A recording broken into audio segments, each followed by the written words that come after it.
Assalamualaikum warahmatullahi wabarakatuh. Salam sehat, salam bahagia, dan selamat kembali bertemu di metodologi penelitian.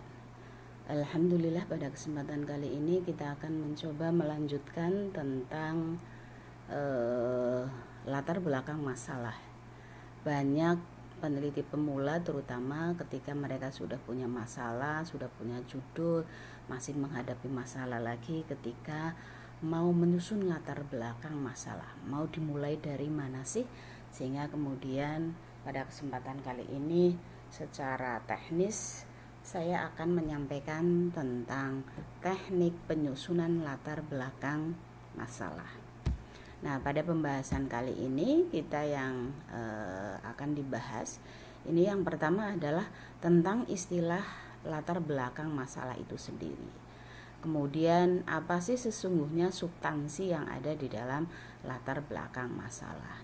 Baru kita mencoba untuk mempermudah bagaimana kita menyusun latar belakang masalah, maka kita mencoba memahami dulu bagaimana sih sesungguhnya paradigma latar belakang masalah. Baru kemudian di teknisnya kita akan membicarakan tentang cara atau tentang teknik memaparkan latar belakang masalah. Dan secara lebih teknis lagi, ini ada langkah-langkah penyusunan latar belakang masalah yang disertai dengan contoh sederhana. Baik, kita akan mulai yang pertama tentang istilah latar belakang masalah. Jadi di beberapa institusi ada beberapa penggunaan istilah latar belakang masalah yang tidak sama dengan latar belakang masalah itu sendiri, tetapi biasanya menggunakan istilah lain, kayak misalnya rasionalisasi masalah dan lain sebagainya. Sehingga saya mencoba memperlihatkan kenapa mereka menggunakan istilah yang berbeda. Setidaknya adalah dilatar belakangi oleh satu, ketika menggunakan istilah LBM, ya, ini nanti saya selanjutnya akan menggunakan kata LBM yang saya maksud berarti latar belakang masalah, ya. Latar belakang masalah atau LBM ini digunakan dalam sebuah proposal atau skripsi, tesis, dan disertasi. Istilah ini biasanya digunakan karena di bagian ini atau di komponen ini memang si peneliti itu mencoba mendeskripsikan apa yang melatar belakangi kenapa penelitian itu dilakukan. Jadi ada alasan-alasan kenapa penelitian itu harus dilakukan. Itu sudah tersampaikan di bagian awal dari sebuah penelitian, yaitu latar belakang masalah. Ini istilah yang pertama. Istilah yang kedua, ada yang menggunakan istilah rasionalisasi masalah, begitu, atau rasionalisasi sekedar seperti itu juga ada. Nah, sama sebagaimana LBM berarti melatar belakangi, maka rasionalisasi ini berarti berkaitan dengan logikanya bagaimana, sehingga di sini berarti menggunakan istilah rasionalisasi masalah itu karena memang si peneliti itu ingin menjelaskan kepada pembaca logika penelitian itu dilakukan. Inilah penggunaan istilah yang kedua. Baik yang menggunakan LBM maupun yang menggunakan rasionalisasi masalah, ini intinya keduanya sama-sama sesungguhnya sedang berbicara tentang alasan, ya, tentang alasan kenapa penelitian itu dilakukan. Jadi penelitian itu harus memiliki alasan kenapa harus dilakukan. Dari alasan ini akan kelihatan tingkat urgensinya, tingkat signifikansinya, atau bahkan apakah penelitian itu terlegitimasi atau tidak. Penelitian itu sah untuk dilakukan atau tidak. Bukan sesuatu yang mengada-ngada dilakukan oleh si peneliti. Ini yang pertama tentang istilah LBM. Selanjutnya, kalau kita mencoba mencermati bahwa LBM itu sesungguhnya juga memiliki substansi. Yang pertama berkaitan dengan urgensi. Jadi urgensi penelitiannya itu apa? Yang kedua signifikansi penelitiannya itu apa?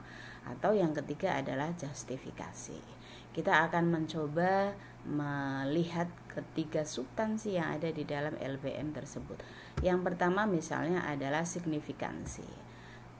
Berarti LBM itu secara substansi berarti berisi tentang signifikansi penelitian. Maknanya di sini berarti keberartian. Jadi kata kuncinya adalah signifikansi, berarti keberartian. Artinya si peneliti ini mencoba memaparkan keberartian dari penelitian yang akan dilakukan oleh si peneliti. Jika peneliti ini mampu menunjukkan semakin tinggi tingkat signifikansi penelitian yang akan dilakukan, maka akan semakin bermakna penelitian tersebut, ya, atau semakin berarti penelitian tersebut, maka akan semakin dinanti hasil dari penelitian tersebut. Kenapa dinanti? Karena hasil dari penelitian tersebut ini semakin bermanfaat hasilnya. Oke, seperti ini ya substansi yang pertama. Kemudian substansi yang kedua ini adalah legitimasi penelitian. Ya, legitimasi ini berarti apakah penelitian tersebut itu legitimate atau tidak, sah apa tidak.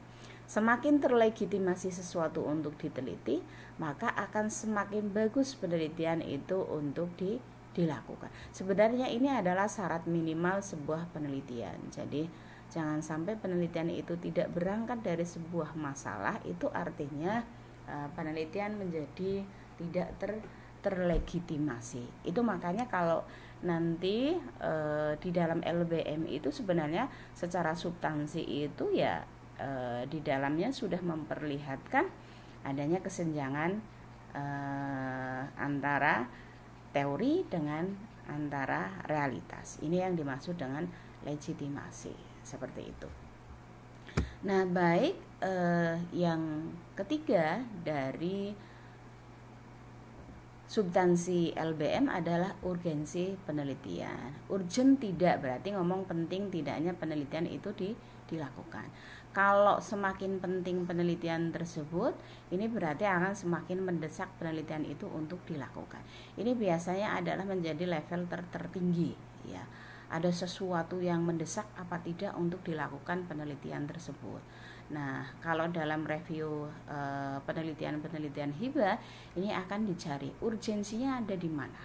Sehingga ketika tingkat urgensi ini biasanya akan berimbas kepada mendesak tidaknya penelitian itu dilakukan, atau kemendesakan itu terlihat dari kebaruan, novelty dari sebuah penelitian tersebut untuk dilakukan. Nah, kalau tadi untuk yang legitimasi ini adalah minimal, ya, minimal syarat yang harus tersedia secara substantif di dalam LBM, maka untuk yang urgensi ini menduduki posisi yang tertinggi. Kalau untuk signifikansi ini diibaratkan saya adalah tengah-tengahnya. Nah, tinggal nanti peneliti ini posisinya akan ada di mana? Apakah sekedar terlegitimasi, ataukah signifikansi, atau levelnya sampai urgen. Jadi kayak misalnya penelitian di tengah kekeringan mencoba untuk menghasilkan sumber makanan baru. Nah, karena di tengah kekeringan itu sumber makanan itu sudah banyak menipis dan lain sebagainya, maka ketika ada penelitian yang hasil penelitiannya itu akan menghasilkan sumber makanan yang baru, maka di tengah-tengah kekeringan dan kelaparan ini, penelitian ini menjadi sesuatu yang sangat urgent, ya, yang sangat urgent, mendesak, ya, untuk segera dilakukan, dan karena hasilnya sangat dinanti-nantikan. Ini urgensi penelitian. Baik, ini adalah substansi, ya, substansi dari LBM yang ada 3.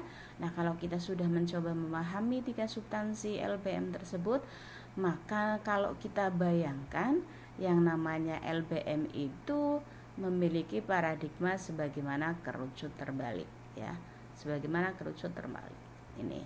Nah, cara membacanya adalah di aspek pertama ketika kita akan memaparkan latar belakang masalah, memaparkan yang saya maksudkan di sini adalah menuliskan atau menarasikan dari latar belakang masalah ini, maka poin yang terbanyak itu dimulai dari teori atau dimulai dari kondisi yang diidealkan. Nah, baru secara lebih khusus lagi ya, secara lebih khusus lagi berarti berbicara atau menyampaikan hasil observasi awal terkait dengan kondisi real dari lokasi penelitian atau dari subjek penelitian atau dari perkara-perkara yang memang berkaitan dengan objek penelitiannya. Seperti itu. Dan baru kalau antara teori dengan realitas ini tidak sama, berarti ini terjustifikasi. Sehingga di sini dibayangkan ya, LBM di akhir ini ada kalimat atau alinea yang melakukan justifikasi akibat sudah kelihatan secara teoretik dan secara realitas ini ada perbedaan. Nah, pemaparan ini dimulai dari yang sifatnya umum ke yang khusus, baik dari teorinya maupun dari realitasnya. Artinya kalau misalnya ini label lebar ya, berarti ini lebih umum ya, berbicara teorinya lebih umum, kemudian semakin mengerucutnya kemana? Mengerucutnya sesuai dengan teori yang ada di dalam variabel yang terkandung di dalam judul penelitian. Kalau sudah seperti itu juga boleh menyampaikan ya kondisi umum ya, kondisi umum berarti di luar konteks lokasi penelitian tersebut kondisinya akan seperti apa. Baru secara khusus pun harus ada di lokasi penelitian tersebut kondisinya seperti apa.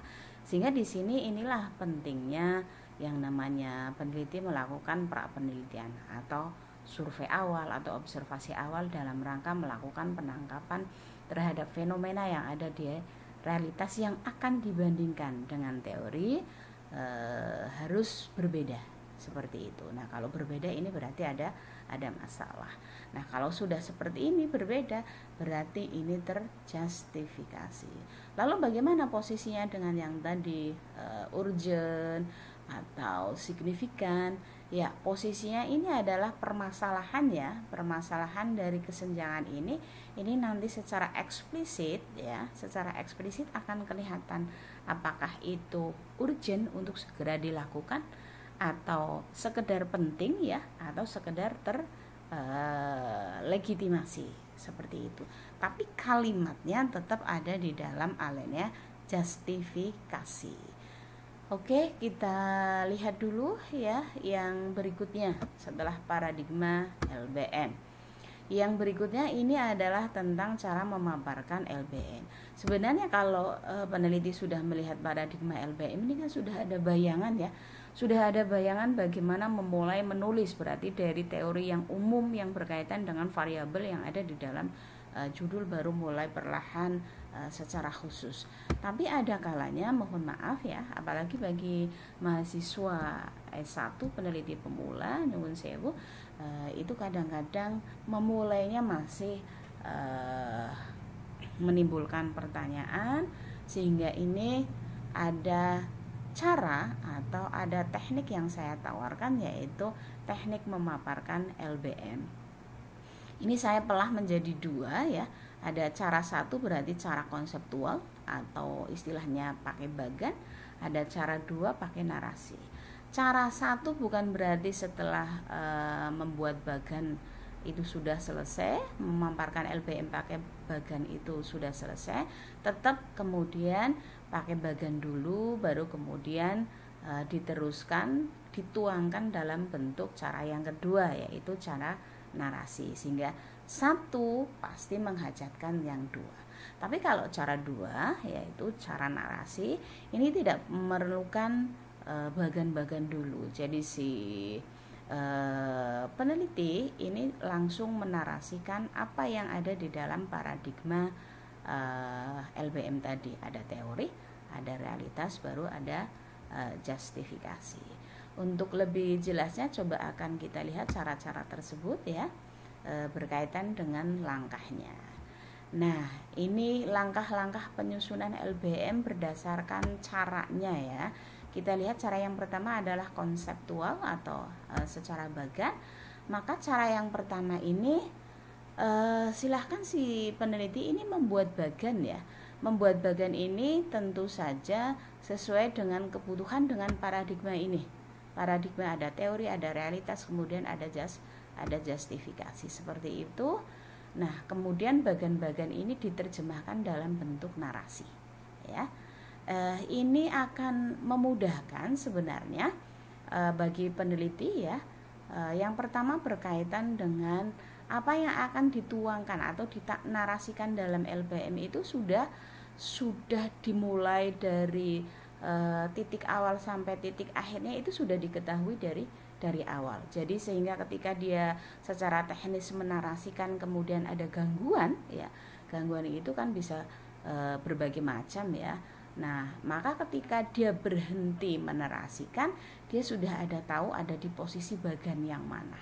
Sehingga ketika gangguan itu sudah hilang, dia ingin melanjutkan, ya sudah, dia tinggal meneruskan narasinya itu dilanjutkan ada di bagian-bagian yang mana sampai bagian itu selesai diterjemahkan atau dinarasikan seperti itu. Ini terutama bagi orang-orang yang sibuk ya, yang mungkin ketika menyusun itu sangat mungkin banyak gangguannya, pekerjaan, keluarga dan lain sebagainya. Berbeda dengan cara yang pertama atau cara bagan, maka cara yang kedua atau cara narasi ini adalah langkah-langkahnya itu cukup satu. Jadi LBM disusun itu dengan cara langsung menarasikan dalam bentuk kalimat, dalam bentuk alinea, menjadi berlembar-lembar latar belakang itu sudah langsung menarasikan isinya, ada teori, ada realitas dan ada justifikasi. Berarti ini langkah yang kedua menjadi langkah utama di dalam cara yang kedua. Ini cara narasi. Nah, cara ini biasanya digunakan ya bagi peneliti yang sudah sangat terbiasa, sangat terjaga konsentrasinya, walaupun ada gangguan dia tetap bisa melakukan. Ibaratnya seperti pengarang ya, pengarang fiksi itu ya sudah punya imajinasi seperti itu ya, tangannya itu akan mengalir untuk mengetik, menarasikan apa yang ada di dalam kepalanya seperti itu. Ini cara nasehat. Apapun yang akan digunakan oleh mahasiswa untuk menyusun LBM akan dikembalikan kepada mahasiswa itu.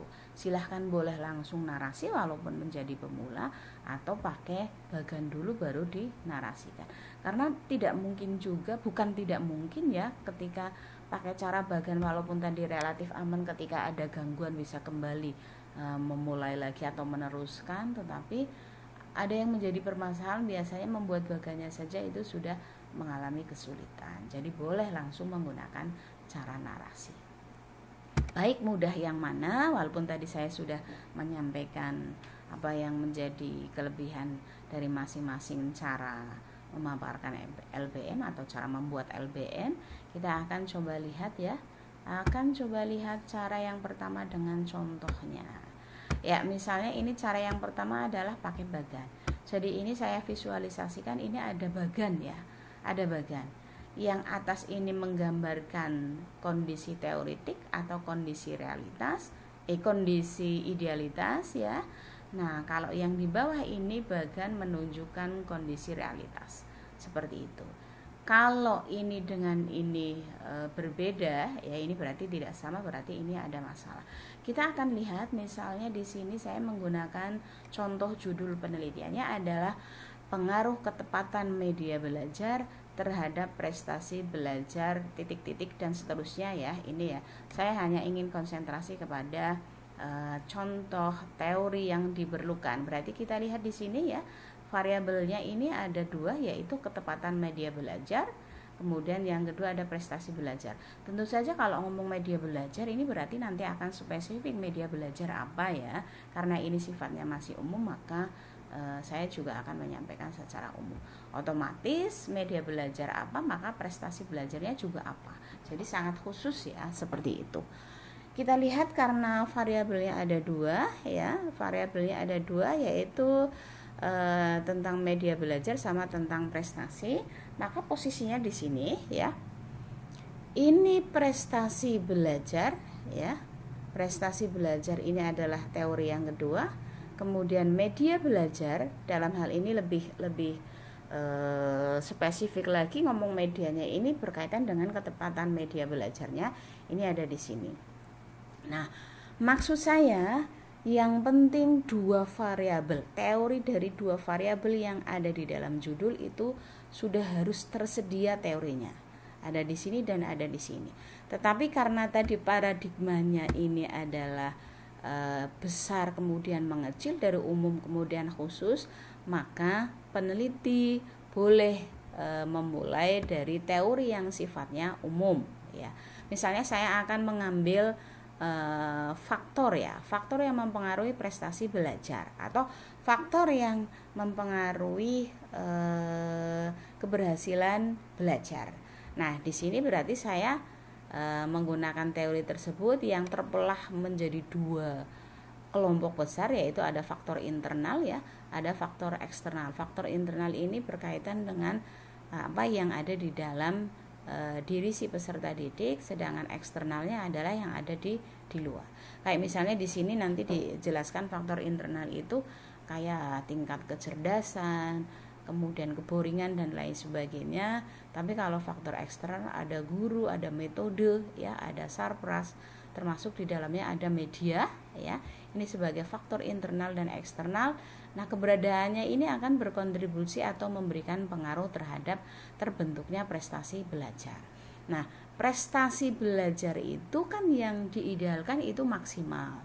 Nah, salah satunya karena kita variabel yang pertama atau variabel X-nya adalah ketepatan media belajar. Maaf, media itu berarti posisinya ada di faktor eksternal. Dan lihat, tidak otomatis ketika pembelajaran itu menggunakan media, maka kemudian terjamin yang namanya prestasi belajar juga akan maksimal. Tetapi lihat dulu apakah media yang digunakan itu yang media yang tepat atau tidak. Sehingga prestasi belajar maksimal itu dipengaruhi oleh ketepatan penggunaan media belajar. Ini dinarasikan dulu ya nanti ya. Tapi di sini berarti saya visualisasikan, berarti dibuat bagan secara sederhana seperti ini. Nah, baru ya, ini teori atau idealitas, kemudian bagaimana dengan kondisi real atau kondisi realitas. Nah, ini yang saya visualisasikan sama persis seperti di atas, hanya harus berbeda. Ya, perbedaannya dilihat berdasarkan hasil survei atau pra penelitian atau observasi atau mungkin juga wawancara ya. Ternyata pembelajaran yang dilakukan guru itu tidak menggunakan media. Atau ada yang menggunakan media, tapi media yang dipilih untuk memfasilitasi kegiatan belajarnya si Faiz itu tidak sesuai dengan kebutuhan.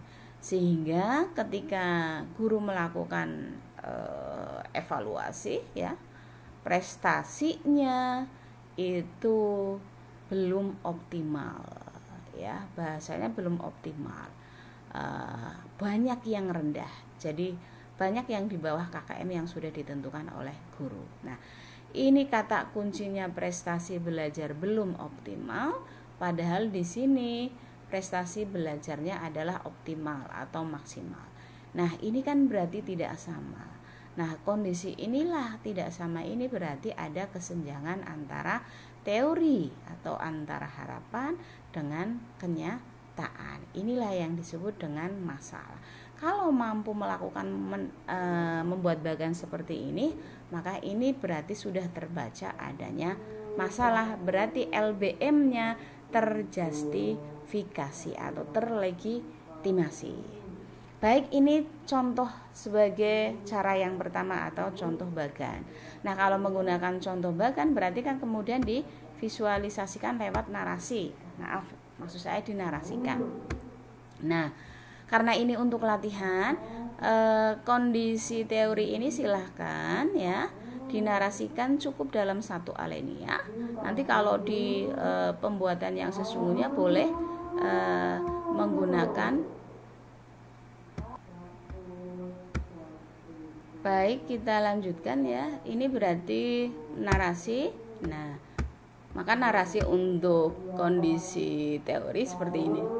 Misalnya ya tadi yang sudah saya sebutkan ini dituliskan ya.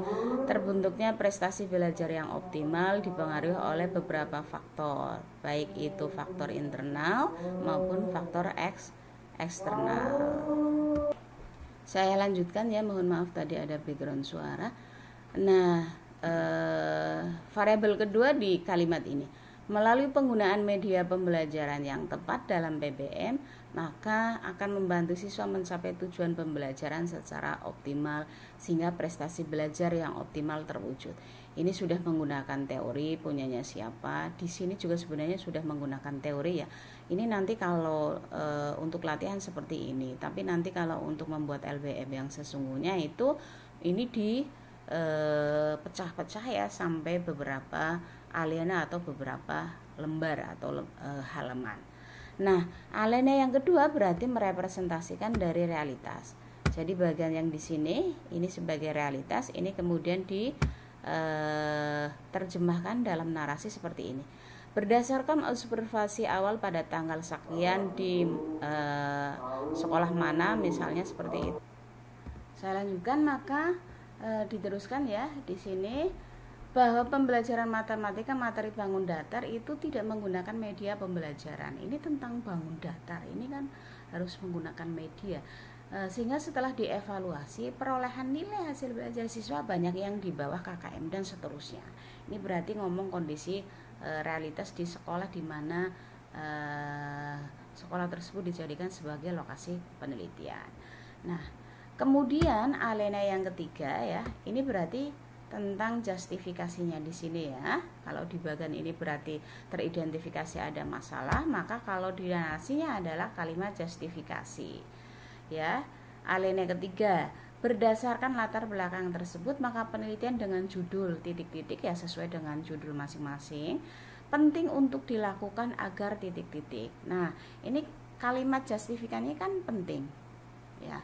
Bisa penting, bisa krusial, bisa menarik dan lain sebagainya, yang itu akan menggambarkan substansi dari LBM tadi.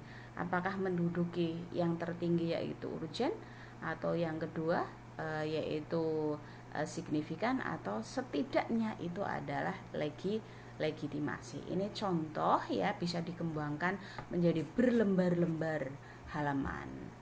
Nah, untuk latihan nanti mahasiswa silahkan latihan yang pertama alinea 1 narasikan secara ideal atau teori, kemudian alinea kedua realitasnya, alinea yang ketiga adalah justifikasi.